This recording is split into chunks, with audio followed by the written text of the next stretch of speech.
That was the only song that had the name America in the chorus that I actually liked when I was going through all of them. What about America? Fuck yeah. I thought about doing that one, but it says the F word so many times. It does. Like it's a little bit over the top, even for this show. And that's hard to do sometimes. We have our standards. Hello and welcome to episode 36 of Dial H For Heroclix. I'm your host, Hunter Smith. With me today is my cousin and good friend, Austin Smith. And the man who gets more ass than the busiest trail at the Grand Canyon, Drew Alderson. Today we're going to be discussing the Winter Soldier clicks, and that'll be our main topic. We'll be breaking down the dials and kind of talking about our thoughts on them and on the set overall. Covering the news. There hasn't been a whole lot of news this week to talk about, though. And then discussing a comic that Drew and I discovered today, and kind of going over our experience that we just had today at the Indie Comic-Con. First, let's get into news. The first item is going to be pretty quick. Basically, WizKids made an official announcement saying that venues can now sell their Fear Itself product on the shelves and not have to hold it specifically for OP kits anymore, or for OP events anymore. So, not that big of news, but they thought it was important enough to put on their website, so we felt it was important enough to at least note it. I'm kind of happy they at least officially announced it, though, instead of letting it just kind of trail off and stop reporting people. It makes sense because the event's over and they're not going to be It actually makes me happy about War of Light, because that also means the same's going to happen to War of Light if anything's left over. There's not going to be anything left over. I figure. Yeah, probably not as much as Fear Itself, at least. Considering what they're talking about with month 5 and 6 being... That's true. Winter Soldier Starter Set and Hobby Store clicks came out this week.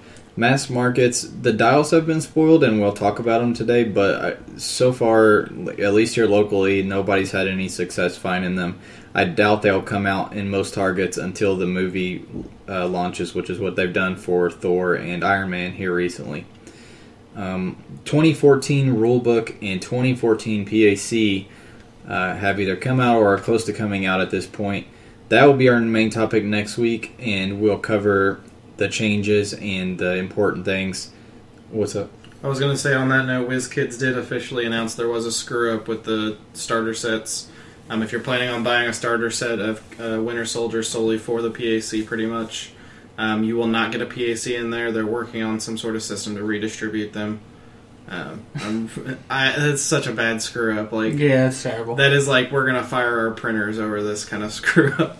I'll be doing a video review for the starter set of Winter Soldier. We won't cover it today. So you can subscribe to our YouTube channel if you're interested in the starter set and my thoughts on each piece and the value of it for the price. Other than that, we just got two spoilers this week. First off is a Yu-Gi-Oh! Clicks Kinetic Soldier. And he's pretty cool. He's a common, and he's 64 points. And he's pretty solid, especially for Yu-Gi-Oh! Only. But honestly, this is a pretty decent click for main just Silver Age games. He has a trait when he targets a character that can use Blades or Charge. Charge is a pretty popular power these days. With an attack, modify his attack and damage +1. That's pretty nice. Oh, yeah. He also has Soldier keyword and Future keyword, which isn't something we would have cared about before Slosh came out, but in Slosh, everybody has the Future keyword. Hey, Hunter. He has multi-bolt. If he targets two different characters that both have charge? No, it says a character. It would say for each character that can use Blaze or Charge. You know what I mean? So it'll only trigger once. He has Running Shot, Energy Explosion, and 2 bolts with a 3 damage, so that's pretty good for a 64-point piece. And he has that for 2 clicks. His damage drops a little bit.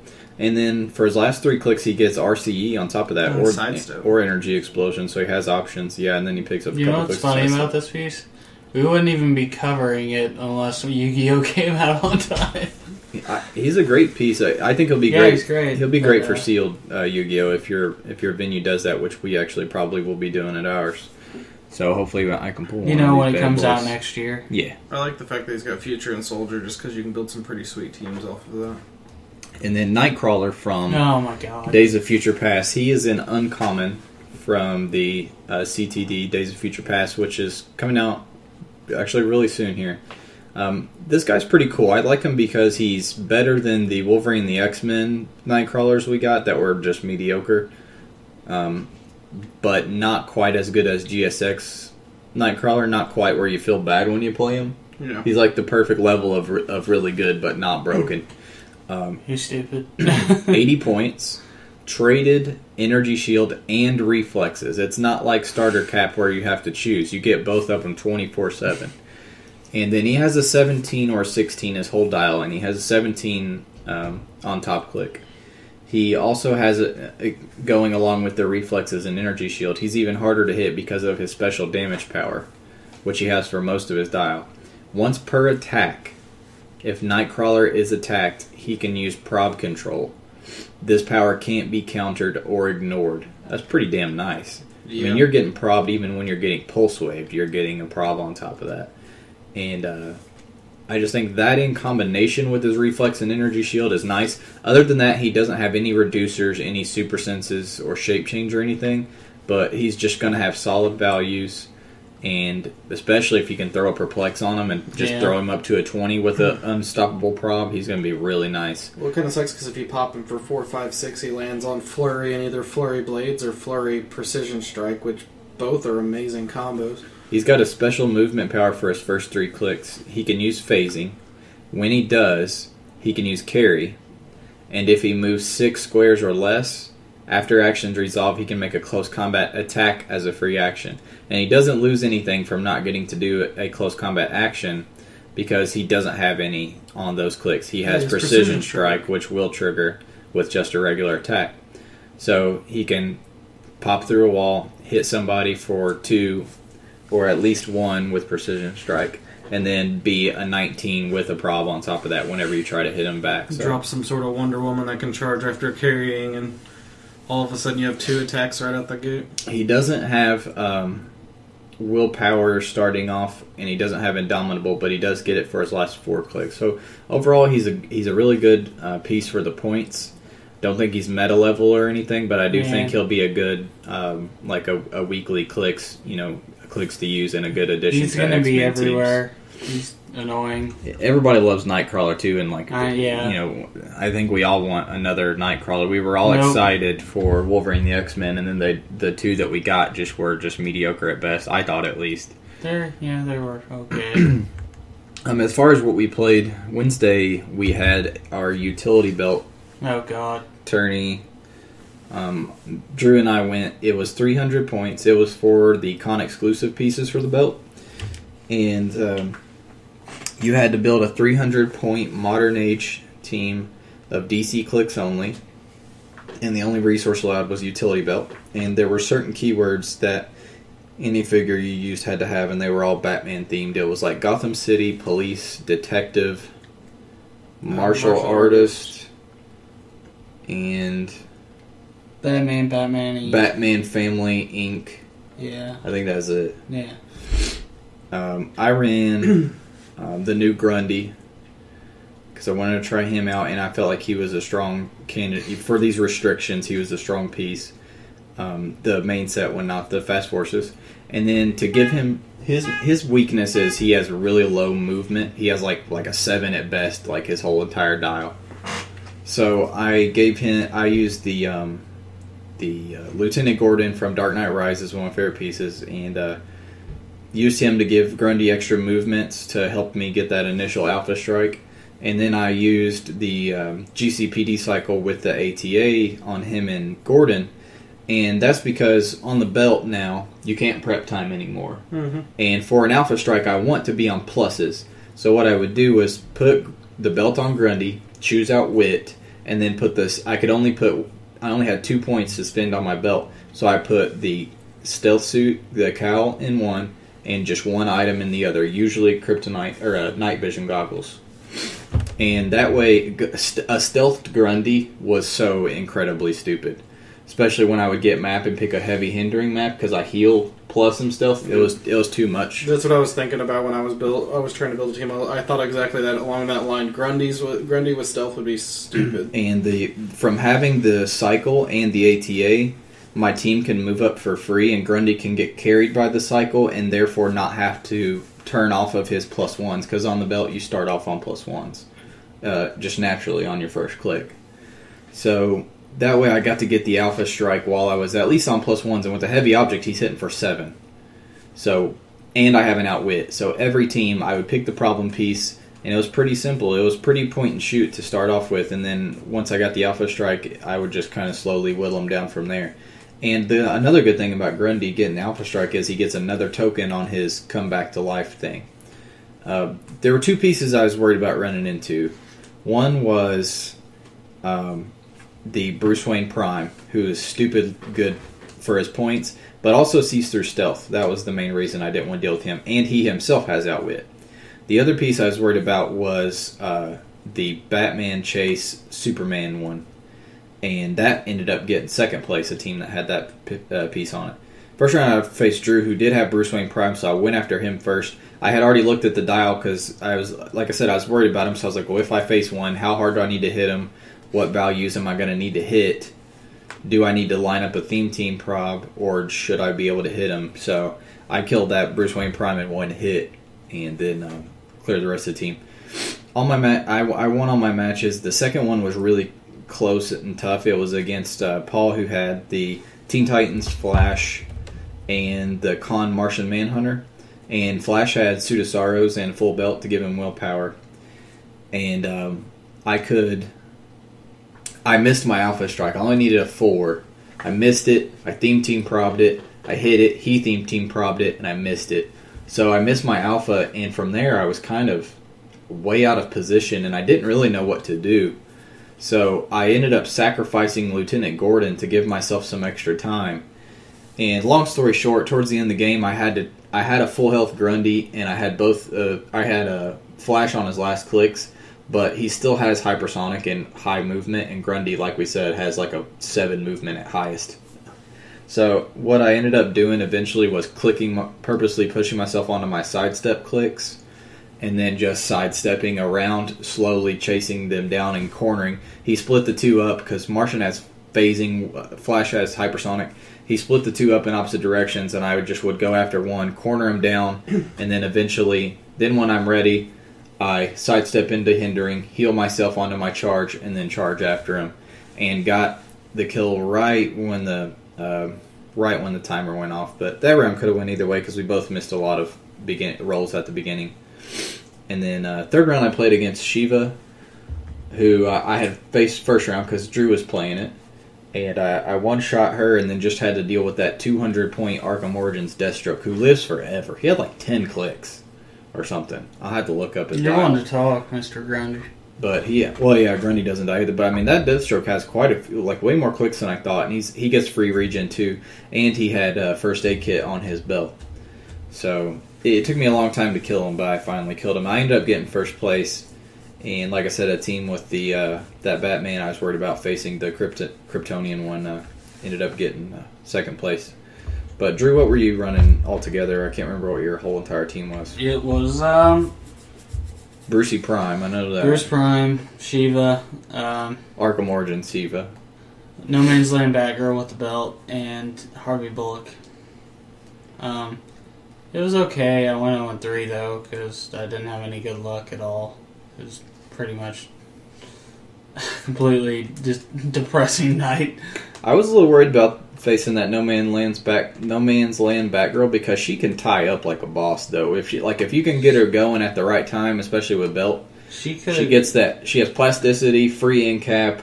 She has plasticity, flurry, and charge, and she gets a free in cap. Yeah, and, that she can use as a free action. So she can really keep you tied down, especially if she's on pluses from the belt and gets, special stuff from that, like outwit. Really good belt target if you ever. She's a good solid piece for her points, actually. She's a highly recommended figure. Yeah, she's great. Today we didn't actually play clicks because we were at Indie Comic Con, and Drew and I will talk about that a little later when we do the comic section. Jesus. Let's get into the main topic. If we sound a little tired today, it's just... We're extremely tired. I feel bright and happy. I don't know about you guys. That's because you didn't do anything all Austin pushed out on us and didn't go to Comic-Con with us, so he's all cheery. No, I didn't go to LineCon with you guys, you mean? But Drew and I are wore out. But let's go through the cap dials. We're going to start with the hobby store. And I got to say, just as a preamble, this set turned out way better than I thought it would. Fucking amazing. And we'll go through these one at a time and kind of go around the table and say whether we like it or not. Captain America, if you want to follow along with this, I will link this thread on the podcast details on podbean.com and on YouTube. If you guys want to copy the link and follow along with us. It's on HC Realms. But Captain America 001, and he has the alter ego colors. So there is a Steve Rogers alter ego in this set that can turn into this cap, which is cool. This cap starts off on stealth and a special attack power where when he makes a ranged attack and hits, after actions resolve, he can make a second ranged attack with locked damage of 2 as a free action, and draw lines of fire and count range from the hit character square. So it's like a mini Electro. So you're bouncing the shield off of people. Yeah, but see, the good thing is he's drawing locking lines of fire and counting range from that square too. Well, that's what Electro does as well. Well, Electro occupies the square though. So right, that's true. Yeah, but a good thing is that the damage is locked at 2. So no matter how many times it repeats, it's not going to keep dropping like Electro's. Well, does. he only makes a second attack. He doesn't keep repeating. Oh yeah, they did put the word second in there. Trait is pretty good too if he's part, and you'll notice that a lot of these traits in the set play around the idea of theme teams, which I think is really. I like the thematicness of it. I like it a lot too, and I think they kind of did it to push the whole we just made new theme team rules with this set when it came out too. Espionage, fight on our terms. If Cap is a part of a theme team, opponents do not modify the result of the roll to establish first player, so they get no pluses when they roll if they play a theme team. Which is ridiculous. Which is awesome. This he's 125 points. He does have the Avengers Initiative and Shield teammate TAs both, which is really good. Avengers Initiative is one of the better ones in the game. So with that, he ignores hindering on movement and line of fire. And 6 Rangers. In addition to that, he ignores characters on movement from his own ability. The dial is pretty... It's got the stealth and the ranged, and then it turns kind of into a couple melee clicks, 2 clicks of charge or sidestep, super strength, and CCE, and then another 3 clicks towards the end that are ranged with either running shot or RC. So he always has options, either move and attack. The attack ability works with RC, yeah, because it's just a ranged. Yeah, it's just an attack. So he could blast somebody for 4 and then hit another person for 2 with a attack of 10. That's kind of cool. This is a pretty good cap dial. I feel that his attack ability is really good for Cap because, it's thematic while still good. Yeah, exactly. Because you can hit them and then you can hit their support in the back, and you can. Or you could double pop 2 characters in stealth because he's got initiative. Yeah. By the way, they're passing that around like candy this set, and it's just so good. It's a movie set, though. They push it a lot on the movie sets. I'm just saying that team ability is nuts. Yep. Avengers movie set had just a crap ton of it. It's way better than Superman. 002 Shield Soldier is the first of a few Shield minions, and they're all pretty solid. To be honest. They're pretty good. This guy has 45 points, Shield team ability, 5 range, 1 bolt. Keyword Shield and Soldier. He has top click. He has sidestep, a 10 attack, in cap, toughness, and a special damage power with 2 damage. It's a minion power. You give him a power action when a friendly character with shield keyword and higher point value is within 8, and choose one, empower or enhancement. Soldier can use the chosen power this turn. So, as you know, shield team ability already kind of has a worse version of enhancement, because now this guy lets you do a better version of that. You can get empower, or B, you can get regular enhancement. And regular enhancement is better than shield enhancement, because when you do shield enhancement, the character has to be next to you. Mm-hmm. Whereas with this, you could activate this, then have somebody running shot from behind you up to you and shoot, and then get the enhancement, whereas you can't do that with the shield team ability the way Even that's if you worded. do choose to use the shield team ability with this guy, he has very good clicks of sidestep. And then he also, you got to think, another bonus of enhancement over shield is that you can do multiple. No. Shield team ability doesn't say it uses enhancement. It says you modify the... Yeah, but they're both power actions. He can't. Oh, it's a power. Yeah, he has a power action to choose one. Okay, gotcha. Yeah, he has the pop of power. I was action. like, hold on. I was like, I thought you But could do both. another thing is that the shield team ability can only do one character per turn, and enhancement can affect as many people as are adjacent to him. So, I like the guy. He's not amazing, but he's solid for his clicks. He only has 4 clicks, but he picks up 2 of charge in the middle, 1 of sidestep, and his last 2 clicks he has in power on top of that. So it'd be nice to have 1 or 2 in your collection just for soldier or shield filler filler for teams. Yep. And it's going to be easy to get that minion power. He's only 45 points. There's tons of shield pieces that are more than that.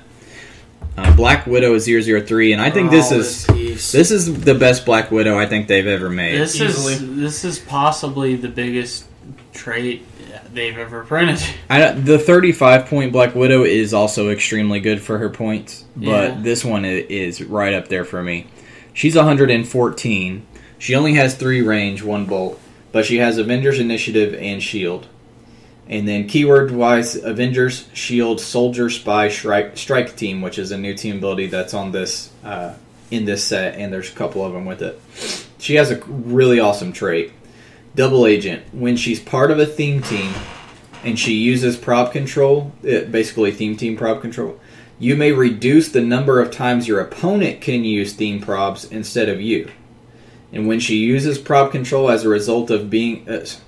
I'm just going to simplify these terms because it's extremely wordy. When she uses theme prob, you can reduce the number of theme probs your opponent has instead of yours. When she uses theme probs, she is not given an action token. That is sick. That's so damn sick. That's so nuts. It's just a better prob that steals away from your opponent's theme prob. It's such a dick move. I love it. And then she has a really cool special... You would love it. I do love it. She has a special movement ability of Outwit, Running Shot, Stealth. She has Precision Strike for 3 clicks, and Shape Change and Reflexes. She's also in Dom. Then her last 3 clicks, she has Sidestep and a special attack power called Widow Sting. It's end cap, and when she does, after actions resolve, hit characters are also dealt 1 penetrating. So it's similar to Wasp's, except not quite as good because Wasp has 2 range and good 2 bolts and good range. But she has the option of going for damage as well since she has CCE and Sidestep, which is a good combo. I like the piece a lot. Shape change, honestly. combo reflexes, top dial. Yeah. You're going to be playing her with other shield pieces usually, What which gives her the extra range she needs. those top clicks, the first 3 clicks is what makes her so great. The trait where you're stealing theme probs, the stealth outwit is also extremely good, and then the precision strike plus being super hard to hit. I have 17. I'm stealth. You have to come hit me. Oh wait, I have 17 plus reflexes, and I have shape change. Yep. I really like that. I think she's also got 2 of the best team ability, or 2. I shouldn't say 2 of the best, but one of them's the best. Shield's still really damn good. Shield's good too. To wild card. Yeah, Shield is one of the best. Yeah, +1 range is really good. Oh yeah. 004 Batroc is pretty cool. He's 85 points. Martial artist, pirate, another new keyword. I love the fact we got a pirate keyword. And soldier. He has a trait, leap, climb, and sidestep, which is just awesome. a note, you can't use those together. Yeah, but still awesome. And then he has a special movement ability of charge and flurry. When is that not useful? He has charge flurry, then he has incaptain attack, 17 reflexes, and 3 exploit. So you got the option of either charge flurry, or charge incap, or charge exploit, whatever you need.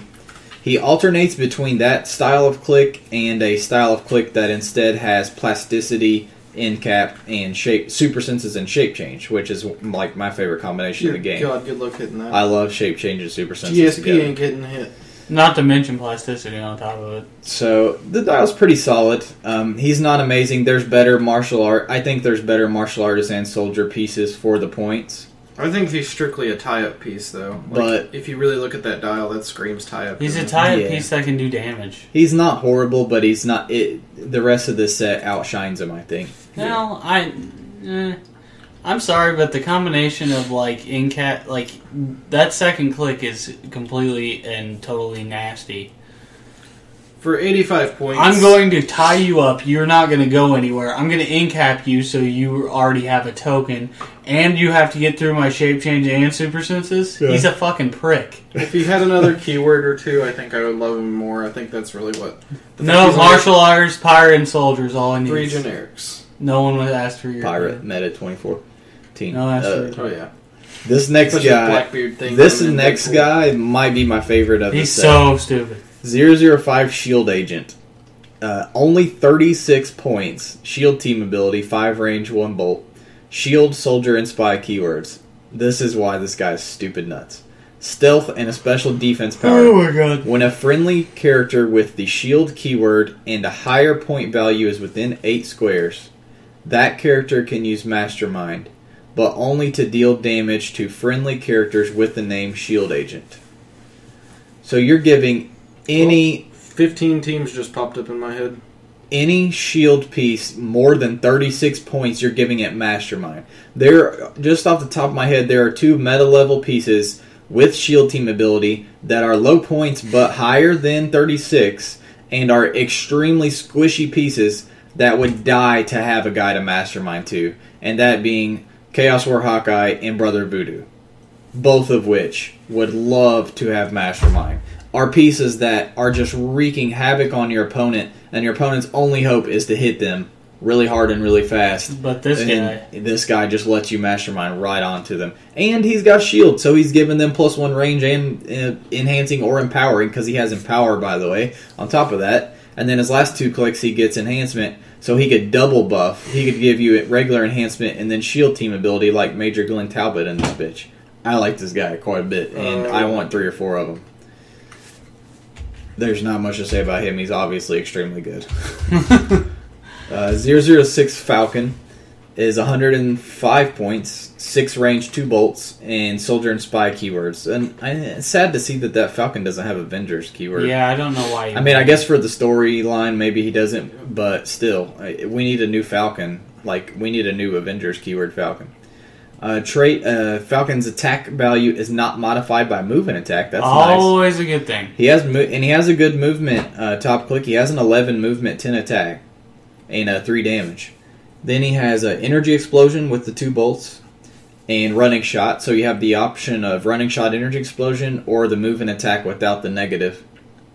He has a defense power of energy shield toughness with a 17, so a 19 from range, and then a special damage power, which is actually very useful.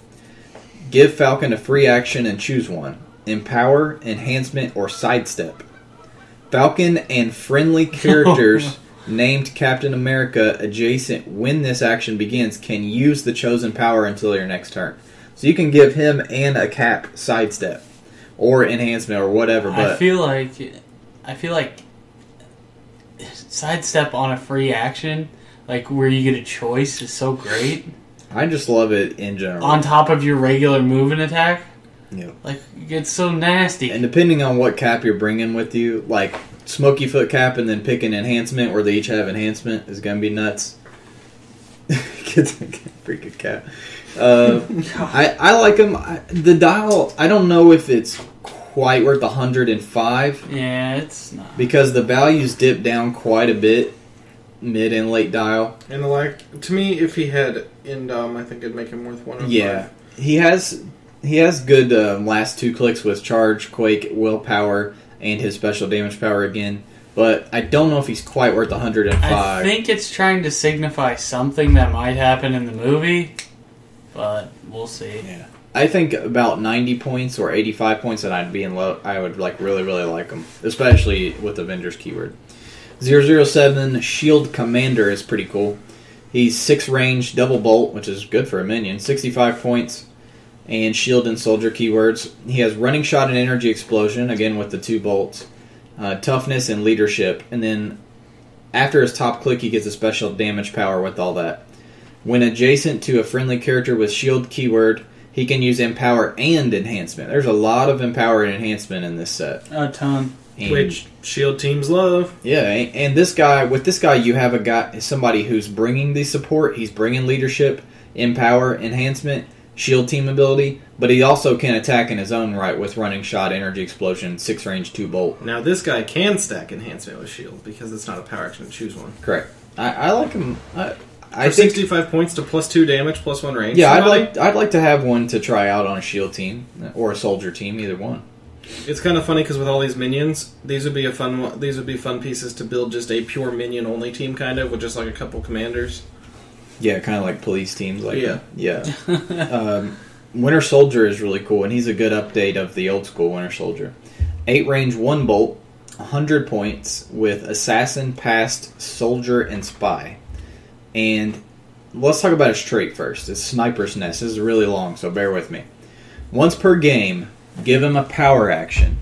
Place 3 Sniper Nest terrain markers on the map and place him in one of those squares. When he occupies one of these squares, he can use RCE. Lines of fire can't be drawn to him. Oh my god. And he may not be given actions except power actions to use Range Combat Expert. Oh darn. Once per turn, you may place Winter Soldier in the square of a different one of these Sniper Nest markers. When an opposing character becomes adjacent to one of these markers, roll a d6 that can't be re-rolled. On a 1 or 2, place him in the square of a different Sniper Nest. On a 3 to 6, remove the Sniper Nest. And if he occupies that square, place him in another of the Sniper Nests. So basically, until you get rid of all the Sniper Nests, you can't. That is nuts. It's a lot of people have been talking about like the potential of this piece, period, with like a power plan or something. Yeah, exactly. He's nuts. I think he has potential to be meta-worthy. He does have Soldier keyword, and that grants him a little leeway in my book. Especially with the new rule. The fucking damage power, though, Hunter. And so he has that special trait where lines of fire cannot be drawn to him. He gets to hop around for free and use RCE with an 11 attack, 3 damage already, plus whatever he gets from. But it gets better, play. Hunter. Then he has a damage ability. At the beginning of your turn, roll a d6. On a 5 or 6, remove an action token from Winter Soldier. It's so fucking stupid. So yeah, this guy's power plant potential just shot up once again. Okay, so let's get this straight. You're going to be zooming around the map. If they come on you, you roll a 1 or a 2, you put a nest, a different nest. Yeah, on a 1 or 2, I pop somewhere else. On a 3 to 6, I pop somewhere else, but you destroy my nest. Yeah, on 3 to 6. No, if he rolls a 1 or 2, they don't destroy the nest, and they have to go get him in another nest. I couldn't remember which side of it was. It's so nuts. I like him quite a bit. He's got Indom, too, so that means you got like a fucking pretty much 40% chance. I'm stacking rings on my ass. God, can you imagine just like... And he's going to be... You got to think the way he plays, especially on a good map, he's going to stay top click like all game long. And then after he finally gets hit off of his stealth, 11 attack, 16 tough, and 3 damage with his special power. And you know what else, real quick, before I talk about the rest of Dial, is awesome about that?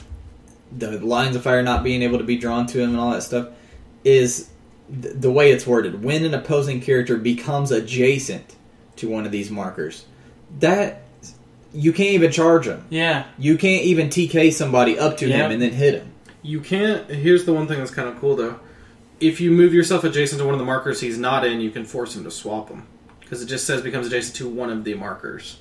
Yeah, I know what you're saying. Yeah. What's stupid is you might be thinking, well, maybe, ignore hindering. It's not a hindering marker. It's a special terrain marker. And he says, it's flat out just says the lines of fire can't be drawn. Yeah. It's not stealth or anything like that.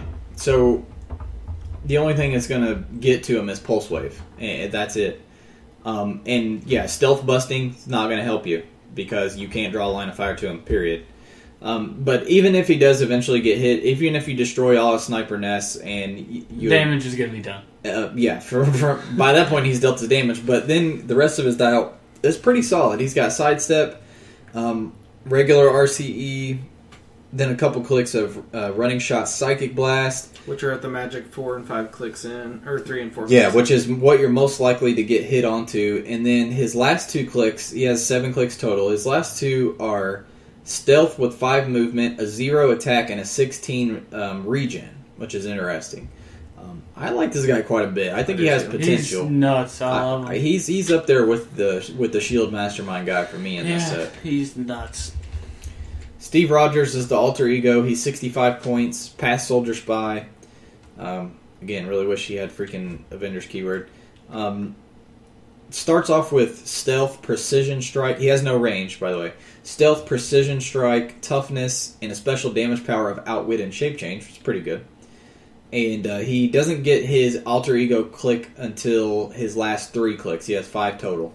So the first 2 clicks, he's going to be stealth, and I guess being an outwit piece for you is what I would mainly use him for. And then if they do come up to base him, he's got precision strike. Wait, his alter ego lets him make an attack afterwards? And then his alter ego, he gets on his last 3. I just noticed that. Give him a power action, deals no pushing damage, same as most alter egos. Replace him with 001 cap on its orange starting line. When you do, the replaced character may make a close or ranged combat attack as a free action, and this power can't be countered. So let's see what clicks he would come in. Shield, bounce, he starts shield, with his bounce, ability. shield. He would start on running shot, the special shield throw thing, and RCE. Now, what does it give him? Just a normal attack? Just normal attack. So he could at least do a shield bounce. Yeah. Yeah, he can do his shield bounce. I like that. That's pretty cool. He's pretty sick, man. And then, the outwit shape changes. This set's so good. It really is. Next up is Brock Rumlow. Oh, God. Who I got a hold of. He's not a bad dial. I know, he's not. The thing about his dial is that he has no traits or special powers. He has shield, 6 range, 2 bolts. He's a sharpshooter. Yeah, sharpshooter, indom, 105 points, shield, soldier, strike team. The thing about his dial, it reminds me a lot of a Punisher dial, is that at any point on any click, he has a good either melee or ranged option at all times. He either has, on his first 3 clicks, he has Psychic Blast or CCE, and then on his last 3 clicks, he has Blades or RCE. And then he always has, and then he's got Stealth, Running Shot, Charge, Flurry. He has mediocre values as far as, well, I guess the 11 attack is really nice, but he gets 10s and then the last 3 clicks are 9, but again, you're having Flurry on those. This is what we should have got Crossbones dials like. Yeah, this feels like, well, it is Crossbones. I mean, I know, but I mean, like, this is how we should have got the dials in IIM. Instead, we got, like, the alternating range than melee, which was weird. I like the dial. I don't think it's meta-worthy or anything, but I like the dial. It's a nice vanilla dial. I think this would be a good Punisher style. This is how I want my Punisher dial to look like. Maria Hill is number 11. Shield, 6 range, 1 bolt, 60 points. Shield and spy keywords. I really like this piece. First couple clicks are really interesting. Sidestep and willpower, and a special damage power. Once per turn, Maria can use Outwit. When she does, she can be given a power action instead of a free action to count range and draw lines of fire from an opposing character. And it doesn't say that opposing character has to be within so many squares or within line of fire. So you can outwit your opponent's Iron Pharaoh or Phantom X or somebody who's across the map giving you trouble. You can outwit them using that. I like that. It's insanely cool and pretty flavorful. Cool, man. Or if they're playing Split Lip, you can outwit Split Lip's free action pickup thing through somebody else or something like that. There's some fun stuff with her. This is honestly, like, I know like some of the other pieces are really, really good. This is actually a piece that I'm excited to play though because it's got so many fun potentials and it's a wrench in the gears piece. People that don't expect it are gonna get slammed with it. Number 12, Captain America. He's really cool. I saw a sculpt. It's like an old school Howling Commandos. As we see by the keywords, he has 0 range. But he has 2 bolts, and you'll be like, well, what the hell? That doesn't make any sense. Well, you'll understand here in just a moment. He's 135 points, which is a little more expensive end on the caps, but I think he's pretty much worth it once you see the whole dial. Yeah. Celebrity, Howling Commandos, Past, and Soldier keywords. Let's do the trait first. The shield is more than a symbol. At the beginning of your turn, if Cap has no action tokens, place the shield token on his card if he doesn't have one already. When Cap has a shield token on his card, he can use Energy Shield Deflection, Running Shot, and has a range of 6. So that's where you care about the 2 bolts and the 6 range. When Cap has a shield token, or sorry, I already read that part. After he makes a ranged attack, remove the shield token unless the attack was a hit and the attack roll was doubles. So if he rolled dubs and hit, so if he rolled doubles, he gets the shield returned to him basically. If he doesn't, then he's going to lose the shield until he has no tokens, and then he gets the shield back. So it's flavorful, but also pretty good. Having ESD and running shot, this is basically an updated version of Peanut Cap. You mean E? You said ESD. No, he gets ESD. Oh, I'm sorry. I thought you meant like on his dial because he has energy explosion. No, I meant from the trait. When he has his shield, he gets ESD, running shot, and 6 range with 2 bolts. And then, he has energy explosion on his dial. So he has... think about this. Top click, he's going to have a shield because he just started the game. He's got charge, running shot because of the shield, 11 attack, energy explosion, 6 range, 2 bolts, and then a 17 toughness with Endom, and the energy shield on top of that. So he's got a really sick... And then the special damage power, leadership and perplex. And when he uses leadership, adjacent friendlies are considered to have a lower point value if they share a keyword. So on your soldier teams... Yeah, if they share a keyword with Captain America. So he's got a perplex on top of that. I like the dial, actually. Honestly, having the both forms of move and attack. I, for one, am happy to have more celebrity keyword people. Energy explosion. And then that's for the first 2 clicks. Next 2 clicks are Charge Quake with the special. Still have he has 17 plus reflexes and energy shield if you have the shield, and then leadership and perplex. And then the last 3 clicks are leap, climb, running shot if you have the shield, of course, with precision strike, reflexes, and outwit. And then his very last click he has regeneration. I like the dial. It's expensive. Yeah, but it's a cool one and a fun one. Yeah, I think if you play it well, pace it well, depending on what happens with your shield, and you make good decisions, you make good decisions depending on what happens with your shield, I think you'll well get your points out of this guy. Yeah. And I think, again, more Howling Commandos pieces are always welcome. And celebrity, that's a keyword that needs more love, too. Yeah, they really haven't been... Especially in the heavy points department. Yeah, that's... Because usually alter egos are the ones that are... Mm-hmm. This is the chase of the hobby set. It's Cap and Black Widow, Avengers Initiative and Shield team abilities. 6 range, 2 bolts, 130, and Avengers. This one does actually have the Avengers keyword. Avengers, Shield, Soldier, Spy. They have traded stealth, improved movement characters, and then top dial they have sidestep, 11 attack with precision strike, and duo attack. Yeah. And then they have 18 toughness with Endom, and a 3 damage with the special damage power. They can use when they use duo attack.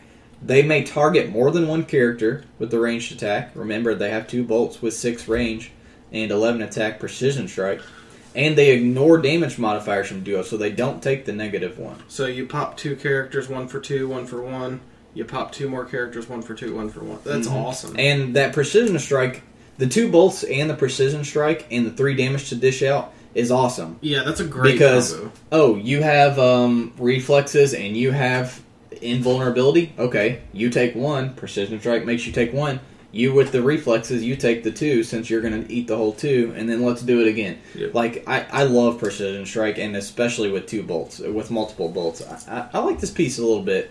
I really do, and it's a little expensive, but it has potential full dial. Mid dial, it has the running shot energy explosion, energy shield, and perplex. They do lose the duo attack on that. But what greatness do they get down dial, huh? But they do give you...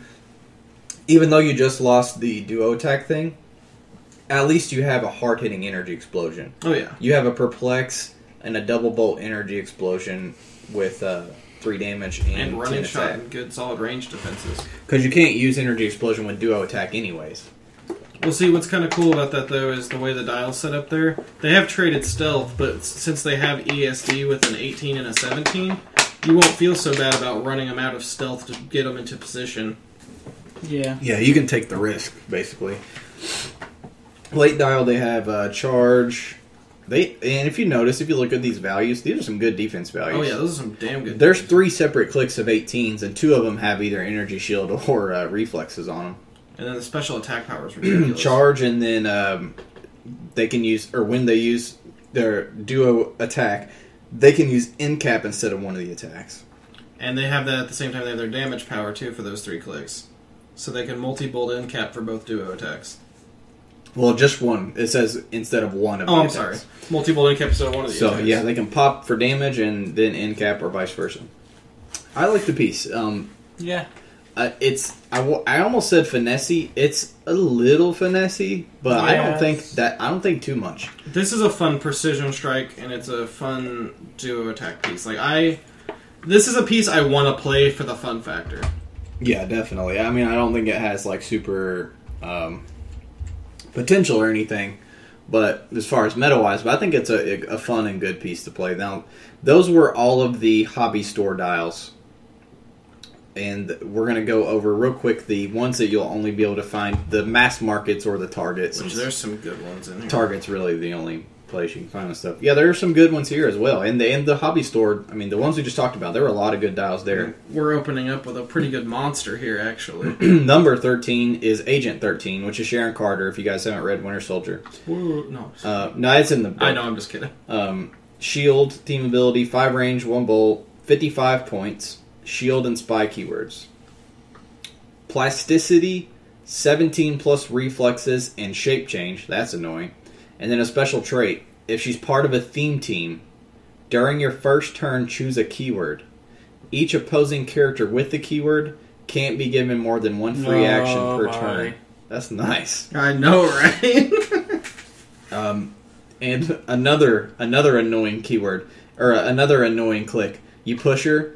She goes on to still plasticity, still reflexes, but you drop 1 defense with a 16 plus reflexes, and shape change, and a special attack power. Adjacent opposing characters can't use defense powers.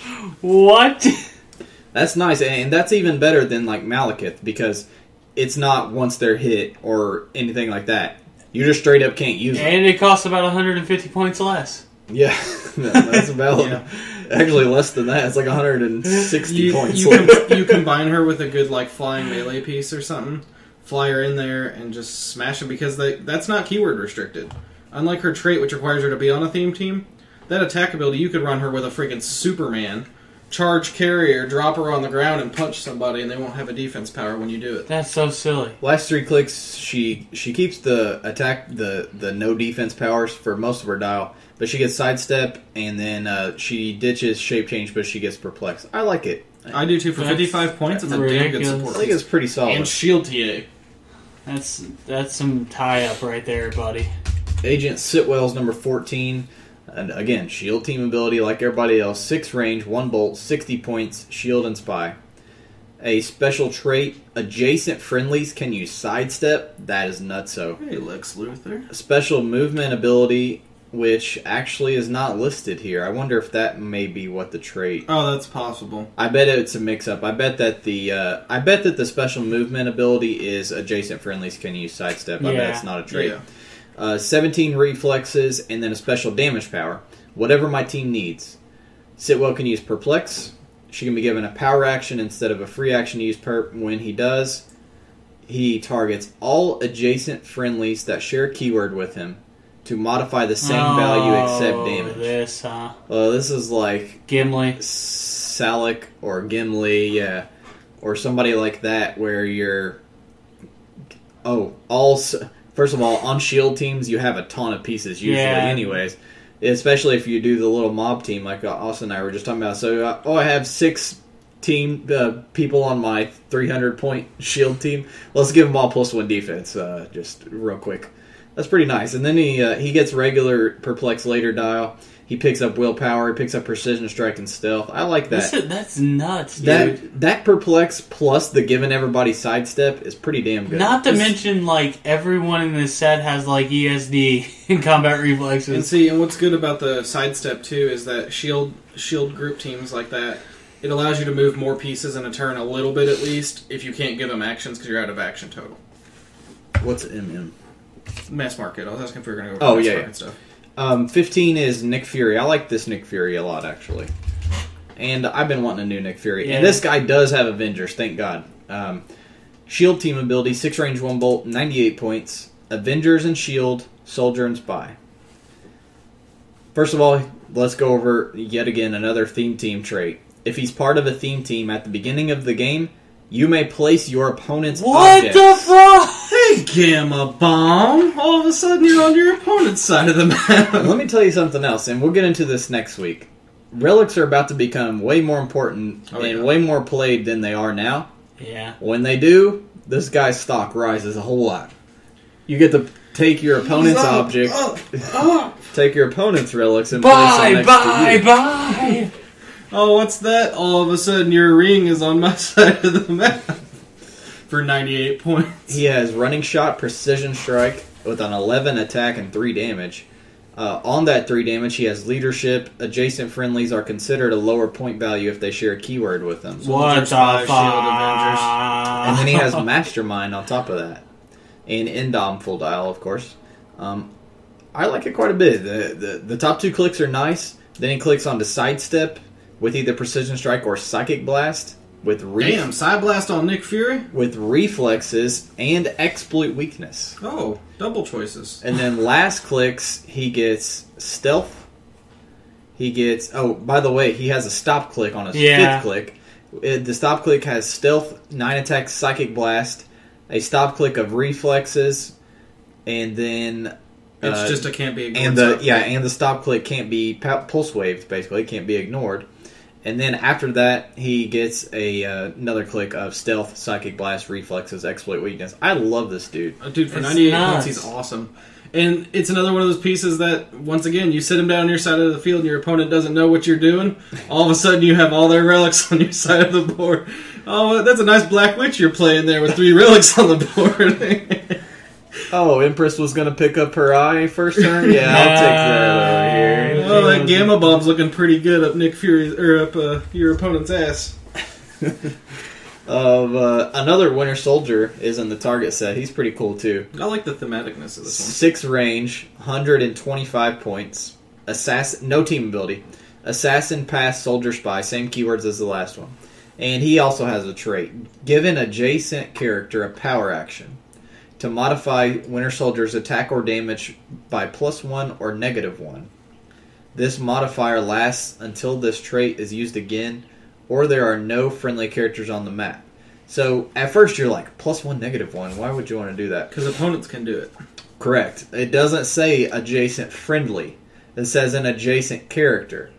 And also, you're like, a power action to give me +1 attack? That sucks. Yeah, but it says it lasts until it's used again. So you don't have to keep perping at each attack or each turn. At the beginning of the game, have one of your little shield minions pop this guy +1 attack, and now for the rest of the game he's +1. What about them? What are they called? The token things that people run a lot of. Oh, you mean those 3-point bystanders that can do whatever? All of a sudden, this little tourist with a camera is like +1 damage to Winter Soldier. So when I first saw this guy, I was like, oh, so it's 128 points of a 12 attack for the rest of the game, because that's pretty much what I'm going to do when I play this guy. 12 attack, Hunter. Why not a 14?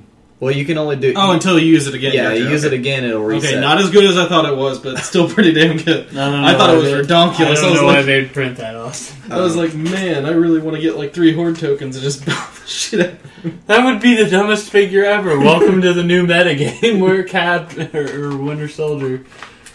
It wouldn't be the first time they've printed something stupid. No Indom on this guy. He has a good solid dial, though. Running Shot, Precision Strike, Invul for 2 clicks. Charge and blades and special damage of Outwit, only to counter attack and damage powers of adjacent characters. When he does not need line of fire, and can use the countered power until his next turn. I love the thematicness of that. Like, that is awesome. And that's blades on top of that. So you come in next to him, he can outwit you, take your impervious for himself, blades you while he's at it. And then the last couple of clicks, he picks up Flurry. He's got a long dial. What is that, 7 clicks? Yeah. Yep. With a lot of invul or toughness for almost all of it. And then the 2 clicks he has reflexes, he has 17. So plus 2 is a 19. You know what makes me sad? A 19 reflexes mid-dial is fucking dumb. That is stupid. Especially if you had your... Or never mind. Sorry, go ahead. I was going to say, my only upset with these Winter Soldiers is that in the starter set, for instance, we get KGB spies and soldiers. I'm so mad we didn't get a KGB keyword. I was really hoping they'd do that as like a proper keyword. And then the chase from the mass markets is Cap and Bucky Duo, baby. I'm so glad we got it. It's the old school one. 6 range, 2 bolt, 175 points. Celebrity Howling Commandos, Past and Soldier. Improved targeting, hindering, and characters. No, they just don't give a damn. Traded energy shield, super senses, and toughness. Oh dear God! I was like, man, why are they 175 points? They've got traded energy shield, super senses, and toughness. We're gonna have to be putting some Sharon Carters next to that asshole. 10 movement, running shot, duo attack with an 11 attack and a special attack power. When they use duo, they can use Psychic Blast instead of one of their attacks. God, you know what I just realized? They have traded ESD and they started on an 18 defense. Yeah, they have a naked 18, but you gotta think that's an 18 with energy shield, super senses, and toughness. That's not very naked, huh? And a special damage power, leadership, friendly characters within 8 that share a keyword can use willpower. What in the fuck? Howling Commandos confirmed for meta 2015. Soldier keyword. Oh, yeah. This is a fucking chase right here, ladies and gentlemen. Oh, man. That's the first 2 clicks. Then he does pick up willpower for mid-dial with sidestep, precision strike, willpower, and outwit with solid values. And then the last 2 clicks are charge, blades, exploit. Dude, I would run the Batman cowl on this guy in a heartbeat with freaking utility belt, give him a Zindom, give him stealth.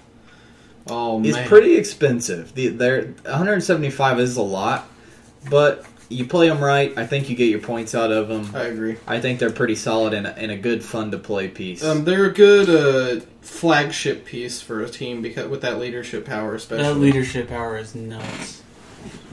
So, all in all, set's awesome. It's amazing. I'm very happy with these movie sets. So let me... Oh, go ahead. Do they have a different company doing these dials? No. The way the movie sets work is the movie studios ship them out a premise, kind of, without spoiling things for the movie, really. Okay. And they give them a bunch of pages, and they sit down with them, and they make the figures from that. Alright. So, they don't necessarily match the movie word for word. It's why we got some really weird-ass Killians in the Iron Man 3 set that didn't match. It's why we got some weird Mandarins. Yeah. But overall, they still make the dials and everything. It's just, I think they kind of... I don't want to say they power push these sets, but they always put some really niche pieces in here that are really good. Yeah. And I really like that. I think a couple of these guys have hella potential. The Mastermind guys... And especially the Winter Soldier with the sniper nest is going to be really. You know who fun. what team that Mastermind asshole's going on? My freaking War Machine Prime team. Oh God! Don't give the people out there these ideas. Don't play that team, by the way. Only assholes play that team. I love the set overall. I haven't seen all of the sculpts. The ones I have seen and the ones that I have, they do a really good job. Are pretty solid. Yeah, they're not the best, but they're not the worst. They're pretty solid overall. They are typically just guys standing with guns, but I mean, like, I really want that Cap and Bucky, but I'm honestly gonna wait until that was me dropping a bottle. Sorry. it dies down after, because when these sets come out, there's always a fucking rush. Yeah. From people to go get them. The only problem though is the mass market chases do hold their value really well. Yeah, the target, the Bucky Cap will, and I'll have one. So I'm buying Corpsey too. I think though we're all getting excited for the wrong reasons for this set because we got a pirate keyword. I just want to point this out again. Do you know how awesome that is? So Mage Knight 2 confirmed. A lot of people were joking about the fact that this probably hints to Pirate Deadpool in the Deadpool set or a pirate thing. That's what I said. They should do the chases of a pirate and a zombie and just a bunch I really hope they do Blackbeard thing in that set so bad. Let's move into community. Community question this week was, what video game set would you make a starter kit for? In the same vein that they did the Dota 2, where it's like you can make your figures, you can make a special scenario, you can make a cool map. Like Dota had a different size map, a really cool map actually. It's actually an amazing map. I forgot you had that. I need to borrow that map and try that map. Play some fun events with it too. But if you could make a starter set based on a game like that, what game would you use? And what would you guys say you would like to do? I said XCOM, because I talked about it before on the podcast. XCOM fits the vein of HeroClix, the way it's set up and everything. And the characters are really cool. They have some interesting powers. It's a very tactical game. But with a starter set, you could do special scenario rules. You could have unique maps, all kinds of stuff. Like, there's just a lot of potential out of it. Drewster, what do you think? South Park: The Stick of Truth. There you go. I don't know. I'd kill for a Cartman click. It'd be. You gotta play that game if you haven't, because I'm waiting for its price to drop, though. it's worth the $60. It is worth. I know it's worth it. No, it's you don't, because you're not gonna buy it at $60, so you don't think it's worth the $60. So why don't you This just is do true. yourself a favor and stop sounding condescending? I don't know. All the reviews are coming back saying it's pretty short for a $60 game. So It is short, but it's still got a lot of immersion, and it's still really good. I'm not saying That's it's a what bad she said. game. There you go. That's what she said. Hey, we might have short games around here, but we make them last a long time. Mine was TF2, as we've said before. TF2 starter would be great. And I did custom dials. I don't know if you guys got to look at my custom. Yeah, I took a later. They look pretty cool. But it took me all freaking day to make that full freaking set of all those. Did you see what I said about TF2 and what I wanted? I wanted to see TF2 with Morph, so that way they swap weapons. I thought about doing that, but it was too hard. Realistically, I don't think you could do it. Like, even if I wanted to custom make these, I just don't think it'd just be too much trouble. So what I ended up doing was giving them powers that represent certain. But the requirement, things. though, well, I guess it's a starter set, so it wouldn't work as well. If they did like a CTD of TF2, though, I'd want to see them randomize hats on the figures. Yeah. That would be great. As far as from you guys, we got of course, a wide variety. There were a couple people said Mega Man. Oh yeah. Let me see if there are any other. A couple people said TF2. Borderlands was actually one I saw a decent amount of people say. Borderlands. Classic Bioshock, too. Yeah. I'm trying to see if there's one. Mass Effect, a lot of people, like 4 or 5 people said Mass Effect. Other than that, it's... Injustice set! I want one so bad. Other than Hey, why don't you just go play with the characters from Injustice because they have such cool costumes. Wow. They do. Anyway, all right. Moving into dial design. That's right. We're getting away from that. Dial design, we had... this is the week where the entrants will grade their own... the month where entrants will grade their own dials. We have received scores from most of you guys. You still have for the rest of tonight and tomorrow to do them, so no rush. But send me your dials before basically before Monday, so I can get the grades posted. The assignment, for anybody curious, was since it's St. Patrick's week, I wanted to do a St. Patrick's style thing. So I said, Get drunk and make a dial. That too. that was an unspoken requirement. But just anybody who has always had a green costume. I thought you were going to require him to make the Lucky Charms guy. After like 27 Lucky Charms guys. Can you imagine that dial, though? It'd be all green except the attack powers would vary between the rest of the colors. A lot of best build, no news for best build. We had a couple questions I'm going to look up. A bunch of you guys were sending me messages saying, hey, that Star Sapphire is in fact modern. I know I saw that the night after we did the podcast. I was like, I was right, Austin was wrong, son of a bitch. Of course, and anytime Hunter's right and I'm wrong, it gets rubbed in my face. So That's thanks right. a lot, assholes. We're all about rubbing stuff in Austin's face. There was a good question that somebody posted the other... Oh yeah, here we go. From Jamie Lovett on Twitter. Post Superman Legion of Superheroes set. If you guys were to redo your DC Theme Team Essentials episode, would Legion of Superheroes or Legion of Doom make the cut? And if so, what would your picks be? Oh, God. I said Legion of Doom wouldn't just because it doesn't have Yeah. enough keyword people. But I said Legion of Superheroes would be. And let me see if I can find the list of people that I sent them. I can agree to that, but even to a point, though, I don't know if Losh carries its own weight in regards to the whole variety of pieces it has. There is. Well, let me list my characters and see what you think. Because I was able to come up with a good number of really good figures, actually.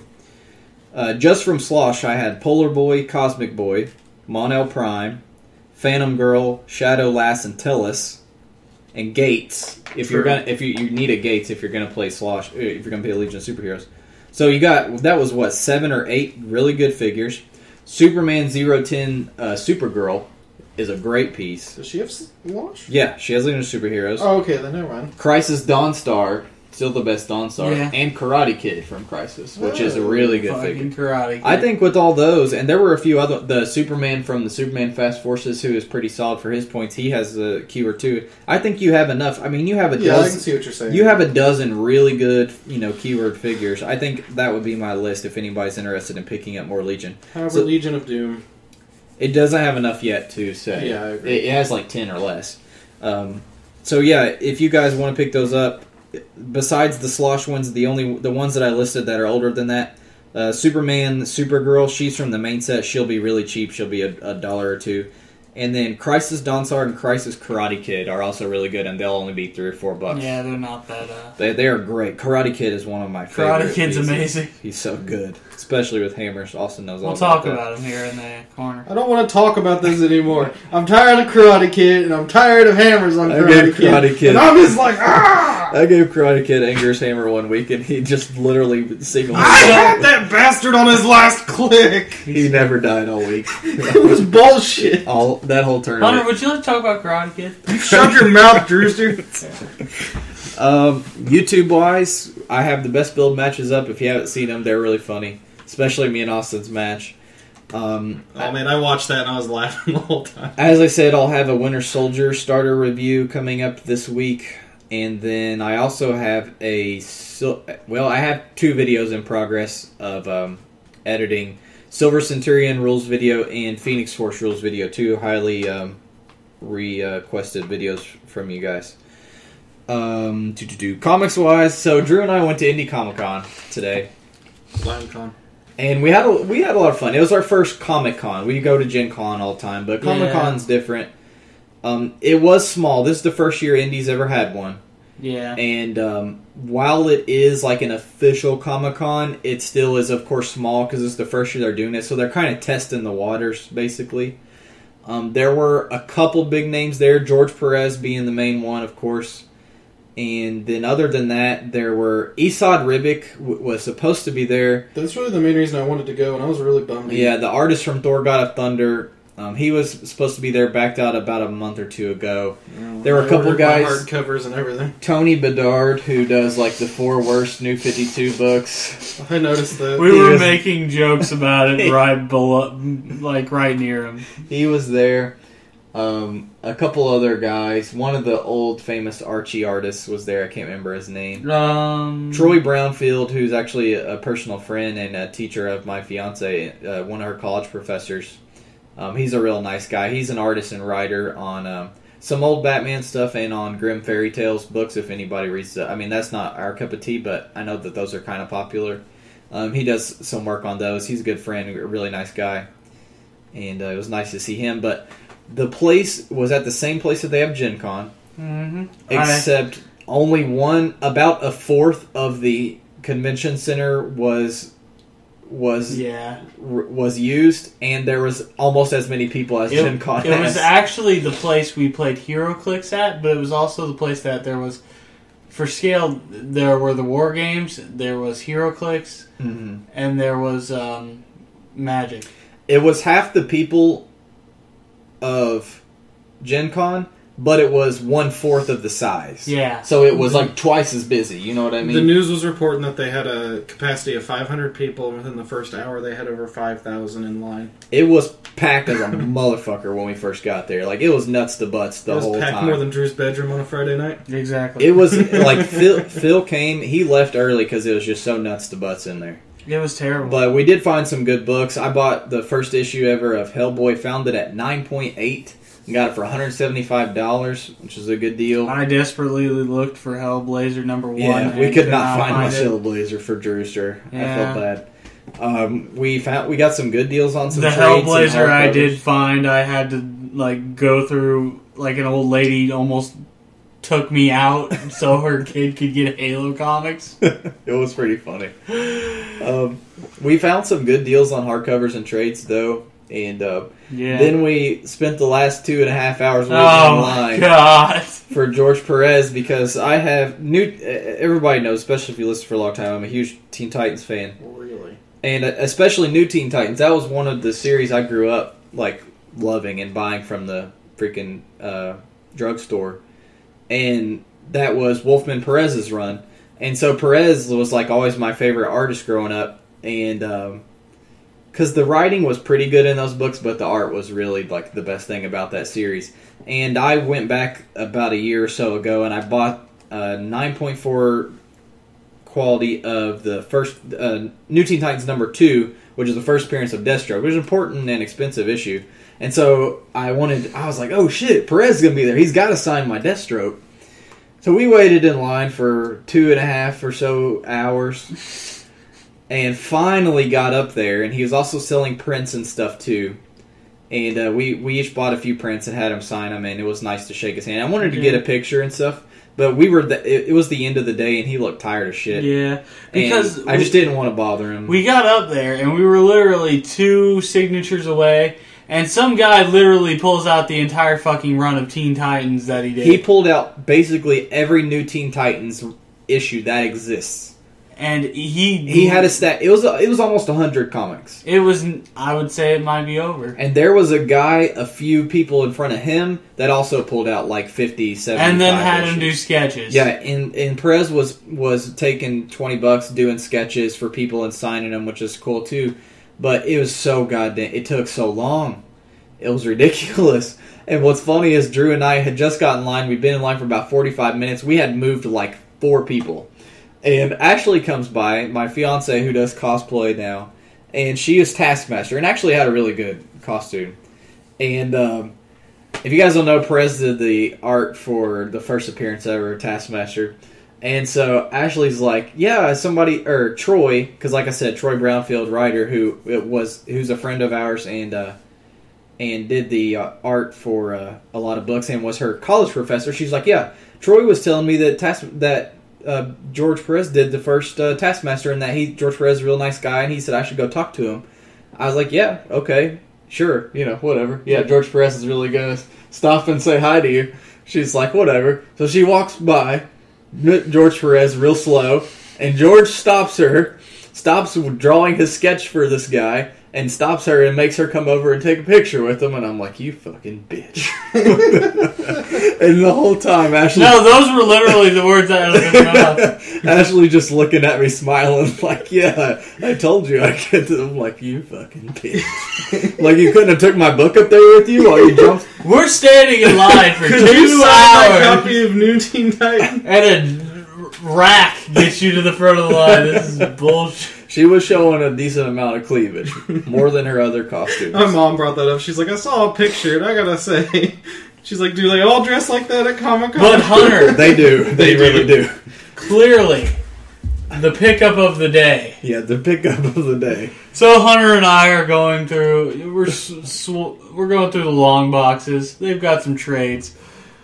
Hunter and I found the Batman Judge Dredd crossover, Judgment on Gotham. And I said, Drew, if you do not buy this book, you'll regret it every day for the rest of your life. And my God, he was right. So in the lineup for George Perez, we read this gem of DC Comics. Gem is an understatement. This is a classic. And it may sound like we're being facetious, but it really is entertaining. It's an enjoyable read. It's entertaining. How would you know? Because I read it. It's basically the premise of it. If you guys have never read it or don't plan to, I don't blame you. But the premise is actually... Drew will, though. I will. Yeah, I read it in line, and Drew read most of it, too, with me. And Judge Death has this... transporter thing that lets him go to alternate timelines or whatever, universes. Dimensions. Pops up in Gotham, and he just starts freaking... murdering like, grotesque violence in this book. Just starts murdering people. And, ripped the hooker in half. Yeah, rips a hooker in half on the first that page. That makes it worth it. It's like the first panel, 2 people having sex, and Judge Death just rips a hooker in half. No, this is literally the first page. And so Batman's trying to stop him. Batman chases him. Death drops the teleporter thing. Batman touches it and gets transported into what's the city called? Mega City 1. Mega City 1. So Judge Dredd, and he meets Dredd. What's his name? Oh fucking! Dang it! What is his name? It's 2 M's. Mean Machine. Mean Machine. Mean Machine's Mean awesome. Machine's amazing. He meets Mean Machine and wait a minute, did they make a Mean Machine in Indie Clicks?